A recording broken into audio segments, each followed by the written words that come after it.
Жолашынқызы Амина бүгін сіздермен бірге суды сақтайық, тіршілікті жалғайық тақырыбындағы ең өзекті мәселенің бірін қамтайын деп отырмын. Жалпы су бізде тіршіліктің ең негізгі көзі. Адам, жануар, өсімдік барлығы үшін су керек. Адамдар жалпы біздер тамақсыз 2-3 апта өмір сүрсек, сусыз тек 2-3 күн ғана өмір сүре аламыз. Қазіргі таңда су мәселесі ең өзекті мәселе болып отыр. Жер шарымыздың 70% су алып жатыр, бірақ соның 3% тұщы су қамтиды. Яғни адамдарға таза су жеткіліксіз. Осы мәселеге орай бүгін әр сала мамандарымен жеке сұхбаттасатын боламыз. Менімен бірге болыңыздар. Ал достар, біз ең бірінші экологтардың ойын білетін боламыз. Кеттік.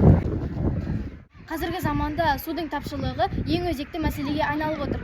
Оның бірден-бір себебі суды ысырап пайдалану. Сұхбатыңызға.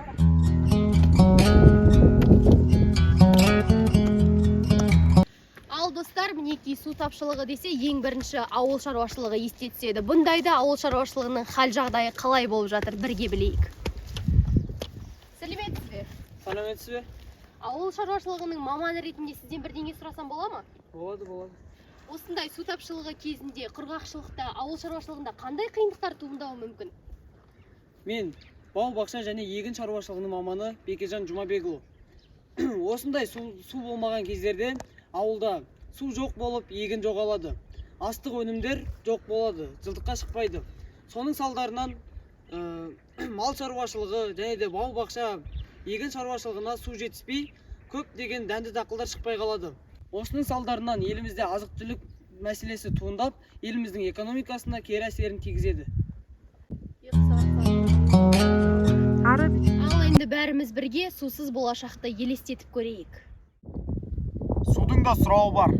Кезінде осы сөздің қадірін түсінбеппін. Мөлдір бұлақтай ағып жатқан өзендердің суын, тоқтаусыз аққан кранның суын жай ғана нәрсе деп ойлайтынмын. Бірақ қазір бір тамшы су алтыннан да қымбат.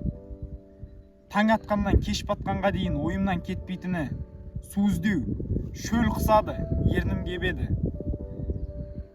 Бір ұттам су табу үшін адамдар сағаттап кезекке тұрып, бір-бірімен суды бөлісіп ішеді.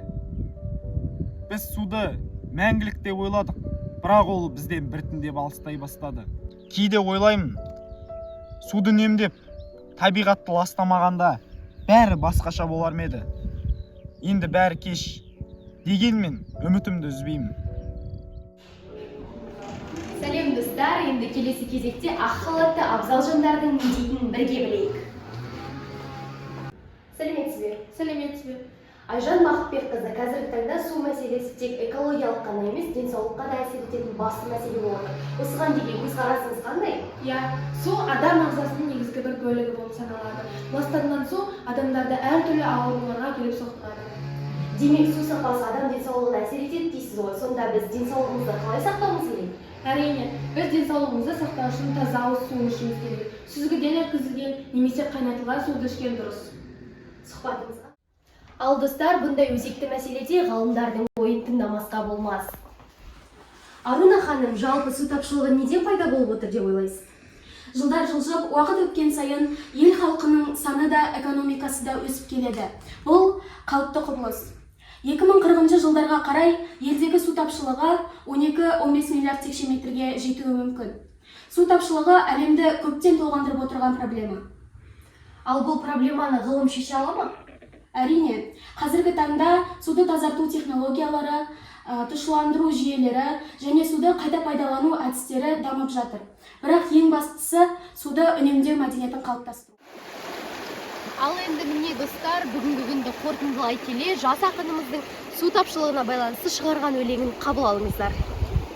Су өмірдің бұлағы, тасып толған, тіршіліктің нәрі бол еріп тоңған. Су болмаса болмайды табиғатта, олар заттың қуаты болып қалыптасқан.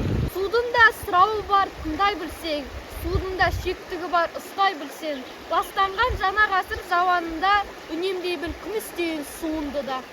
Ал мінекей достар, бүгінгі біздің суды сақтайық, тіршілікті жалғайық тақырыбындағы атты мәселеміз өз мәресіне жетті. 90 ауыз сөздің тобықтай түйіні. Су тіршілік көзі, қайнар бұлағы. Оны үнемдеп қорғау әр адамның борышы.